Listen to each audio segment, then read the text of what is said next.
안녕하십니까. 2022년 10월 8일 최병무 팩트 시작하겠습니다.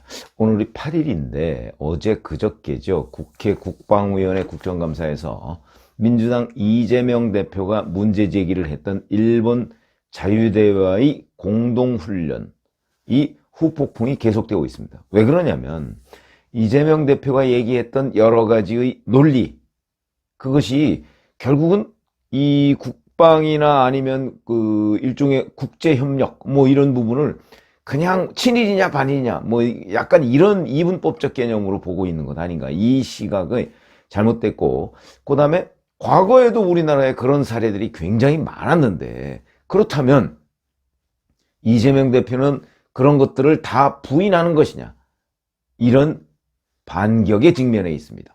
어찌 보면 망신을 당한 거죠. 팩트체크를 제대로 안 함으로써 망신을 당했는데 왜 이런 일이 벌어졌나, 이걸 말씀을 드리겠습니다.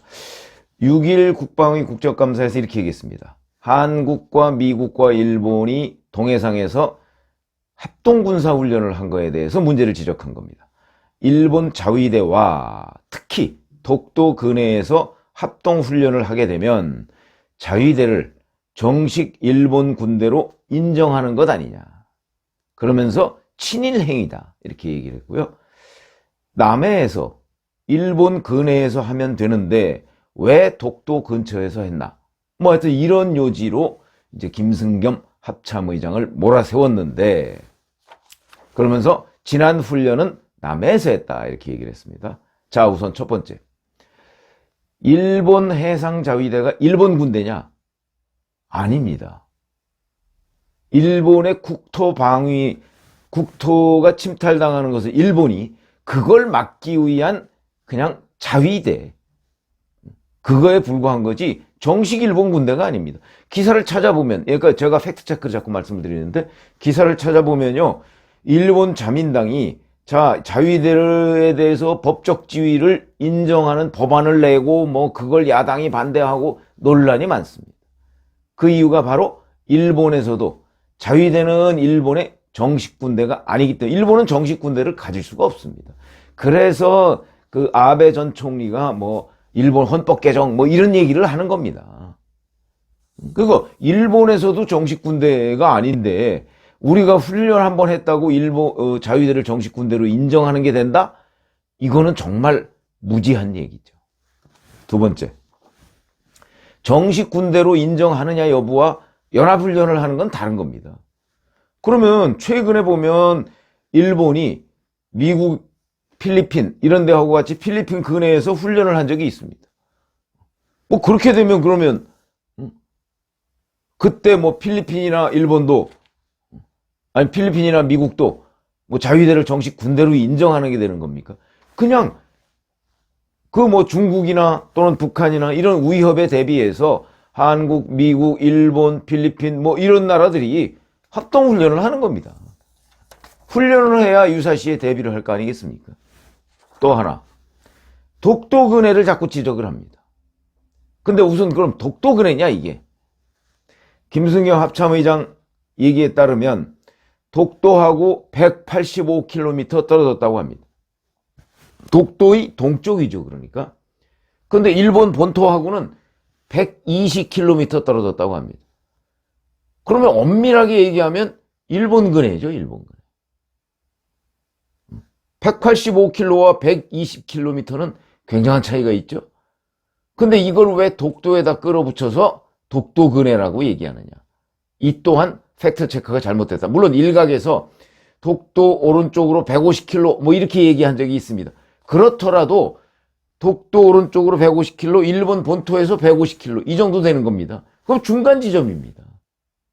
그런데 그걸 가지고 독도 근해다, 이런 견강부회가 어디 있습니까? 이것도 망신이다. 또 하나는 왜 다른 곳에서 안 하고 꼭 동해에서 하느냐 그러는데, 사실은 이게 대잠수함 훈련입니다. 북한의 잠수함 출몰에 대비해서 하는 훈련이거든요. 바다가 깊어야 됩니다. 그리고 북한 잠수함이 주로 활동하는 구역이 우리나라의 동해입니다.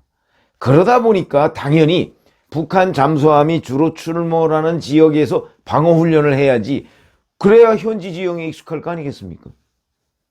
그러니까 이 또한 북한 잠수함이 출몰하는 지역 내지는 대잠 훈련의 의미 뭐 이런 걸 전혀 모르고 문제를 지적한 것 아니냐 하는 비판을 피할 수가 없다는 거고요. 그 다음에 훈련은 이재명 대표도 얘기했지 않습니까? 지난번에 남해에서 했다고. 남해에서도 하고 동해에서도 하고 그 다음에 서해에서는 또 뭐 다른 훈련도 하고 이렇게 돌아가면서 하고 뭐 일본 근해에서도 하고 이렇게 하는 거죠. 여러 군데에서 해야 아니 뭐 북한이 예를 들어서 유사시에 어느 쪽으로 침략을 할지 모르는 거 아닙니까? 그러니까 여기저기서 훈련을 하는 거다. 훈련 장소를 바꿔가면서 하는 건데 그게 뭐 독도 근해가 됐든 아니면 대마도 근해가 됐든 훈련이 중요한 것이지 그 훈련의 장소 이걸 가지고 문제를 삼을 건 아니다.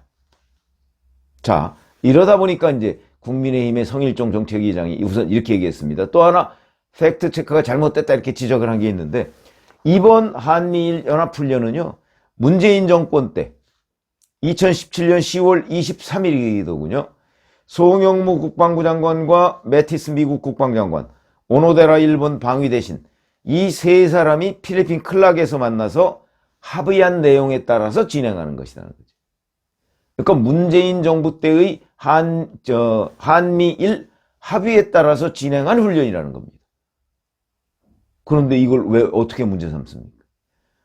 만약에 이재명 국방위원이 정말 이게 문제다 싶으면은 2017년 10월 달에 문재인 정부의 한미일 연합 군사훈련 합의를 비판해야 되는 거죠. 그렇다면 일관성이 있는 겁니다. 나는 그때도 반대했다. 일관성이 있는 거죠.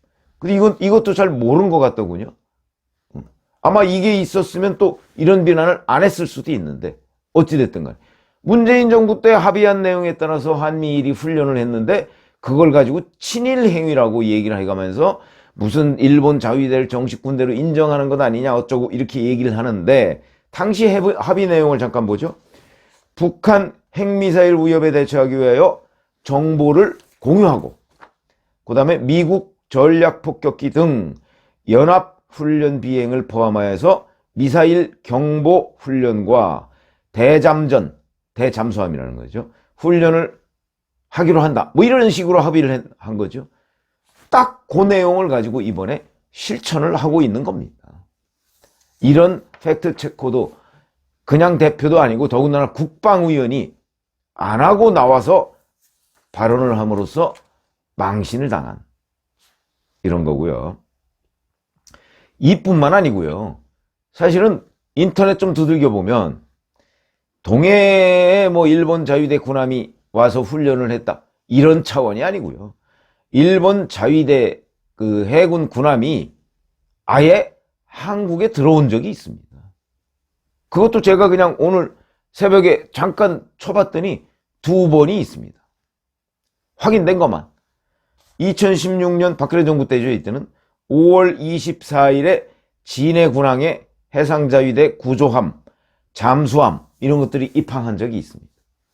이때는 뭐냐면 제주도 일대에서 진해하고 제주도 일대에서 2016 서태평양 잠수함 탈출 및 구조훈련 이걸 했는데 여기에 참가했던 일본 해상자위대입니다. 그렇게 온 적이 있습니다. 자, 또 노무현 정부 때 2007년 9월 12일이군요. 해상자위대 소속 함정 3척이 한일 친선 차원에서 인천항에 들어온 적이 있습니다. 이때 김용환 인천해역 방어사령관이 그 자위대 함인 키시마함에 올라서 일본군, 제가 썸네일에 해놨죠? 그 우길기가 휘날리는 그 옆에 일본 군인들로부터 사열을 받는 그 사진도 있습니다. 아니, 이런 거 제대로 체크 안 합니까? 이렇다면 지금 이재명 국방위원이 엊그제 문제 제기를 한 거는 팩트가 처음부터 끝까지 하나도 맞는 것이 없습니다. 억지죠, 그야말로. 더군다나 이걸 친일 행위라고까지 그러다가 공격을 한 거는 팩트 체크를 했다면 이런 일이 벌어지지 않습니다. 그러면 왜 이런 일이 벌어지죠? 이거는 역시 이재명 국방위원회의 그 보좌 팀들이 그냥 세상을 친일이냐 반일이냐 이분법적으로 본다. 그 다음에 한번 뭐 친일 이런 데 꽂히면 다른 건 안 보인다. 한눈을 감았다. 이렇게 얘기를 할 수가 없고 정상적인 사고가 잘 안 된다. 거기다가 팩트 체크 자체가 안 된다. 거기다가 이재명 대표는 이걸 받아보고 문제 제기를 우리나라 옛날에 이런 적 없어. 이거 전혀 안 하고 그대로 보좌진들이 써온 것을 읽는다. 이러니까 이런 문제점들이 발생하는 겁니다. 그러니까 망신을 당하게 되는 거고요. 그러니까 그렇기 때문에 자 물론 이재명 국방위원이 뭐 국회의원을 처음 하는 거죠. 그리고 그러다 보니까 당연히 국방위원도 처음 하는데 배우는 자세로 본인도 그 다음에 보좌팀도 팩트체크를 철저히 해서 보좌를 하는 쪽으로 이렇게 돼야지 어느 한쪽 눈을 감고 그냥 자기들이 미리부터 세워놓은 그런 개념의 모든 팩트들을 끌어다가 붙여서 공격하는 일은 자제해야 이재명 대표가 책임 있는 정치인으로 태어날 수 있는 것 아닌가 그런 생각이 들어서 왜 이런 일이 발생했는가는 이재명 국방위원이 본인이 직접 한번 점검을 해봐야 다시 망신당하는 일이 없을 것이고 만약에 그 보좌팀들이 정말 시각에 문제가 있다면 교체를 해야 되는 거죠. 뭐 윤석열 대통령의 대통령실 인적 교체만 얘기할 것이 아니고 본인 보좌팀들의 인적 교체를 해야 될 시점이 아닌가 하는 생각이 들어서 제가 말씀을 드립니다. 고맙습니다.